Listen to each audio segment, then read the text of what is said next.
আমাদের এই নতুন ঘরটা যেটা বানিয়েছিল, ঘরটা ভাঙার পরে, মানে আমাদের বারান্দাটা ভাঙার পরে যে ঘরটা বানানো হয়েছিল, সেই ঘরটাতে আমাদের গ্যাস নিয়ে এসে পড়েছি, কারণ সেখানে রান্না করতে অনেক অসুবিধা হয়। তার জন্য আজকে ভাবলাম যে এখানেই রান্না করবো। এখনও তো এখানে কিছু জিনিস ঢুকানো হয়নি। রান্না করতে কিরকম লাগে? খুব ভালো লাগে। নতুন ঘর, এই জায়গাটা অ্যাকচুয়ালি যেহেতু নতুন নতুন ঘর বানানো হয়েছে, তো পাকাটা খুবই ঠান্ডা। কি রান্না হবে? সয়াবিনের তরকারি আর শশার ডাল। সয়াবিন তরকারি আর শশার ডাল বানানো হবে আজকে। আর ডালটা চাপানো হয়ে গেছে অলরেডি, আর শশাটা হলো আমাদের গাছের।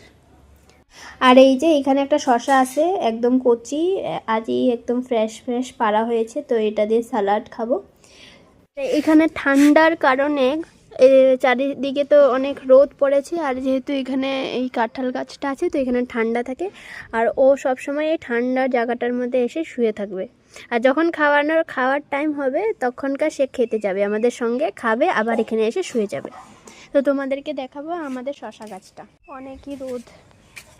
শশা গাছ প্রায় আমরা এখান থেকে অনেকগুলোই শশা খেতে পেরেছি এবার।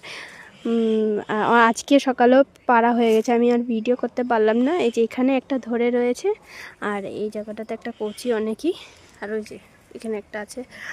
আর বাকি তো দেখছি না, ওই যে দেখুন একটা, এই যে এখানে আরও একটা আছে। আর নেই, আজকে দুটো বড় বড় পাড়া হয়ে গেছে।